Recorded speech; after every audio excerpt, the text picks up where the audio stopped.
I got to talk about my Costco situation. And I mentioned earlier in the week that I went to Costco on Saturday, and I did it in the middle of the Gasparilla Parade. And I thought, oh, man, this is going to be a great time to go to Costco in the middle of the Gasparilla Parade. People think that, when Gasparilla hits, like the whole town shuts down, everyone's down there. Quite the opposite. I couldn't find a parking spot. I had to park on the lawn at Ford's garage. I parked on their shrubs.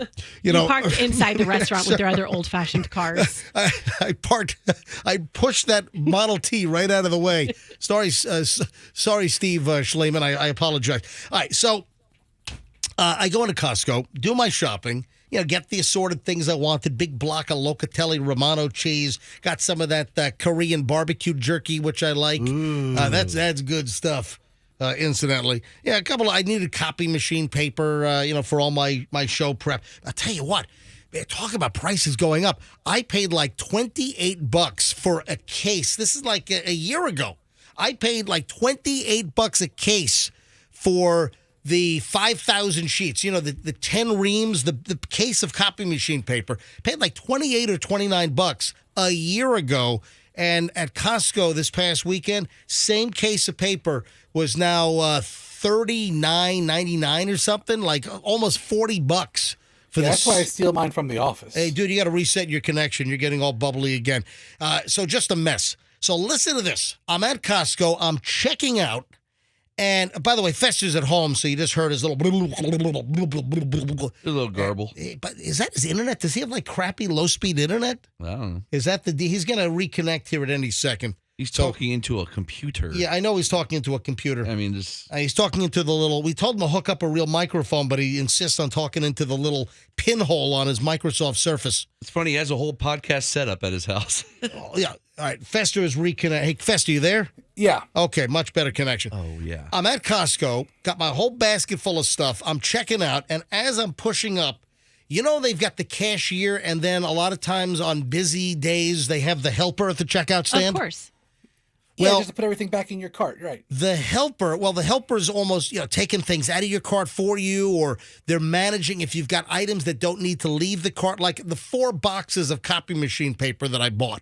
That didn't need to leave the cart. So they're traffic copping that. They're managing all that. But as I'm pushing up to get to my spot to get checked out, I hear, and I've got, this is language, folks. There's language here, so I gotta be very clear and honest here.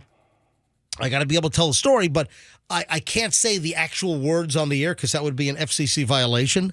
But as I'm pushing the cart up, I hear the helper tell the cashier, she's an effing B. I'm like, what? Really? Yes. That vulgar? Yeah. I hear, she's an effing B. Referring to who? Well, I then, without missing a beat, I said, who's an effing God, B? you're so annoying. I'm the same way, man. If I would have heard that, I would have been like, oh my God, isn't she such a... Hey, Fester, back off your mic on your little pinhole on your Surface. You're a little too over-modulated now. Listen, I walk in on conversations like that, MJ. I'm the same way. I get right into it. Really? Who are we talking about? Exactly. So I said, and listen, I'm being very clear here. I'm not angry. I was not offended. No.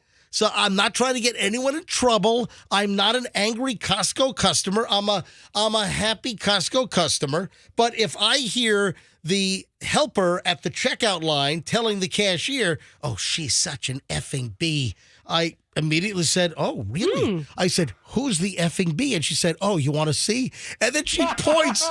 then the helper points like 4 or 5 checkout stands over and says, see that lady over there with the white hair? She's the FnB. And I'm like, Oh, my gosh. I'm like, this is my best Costco experience ever.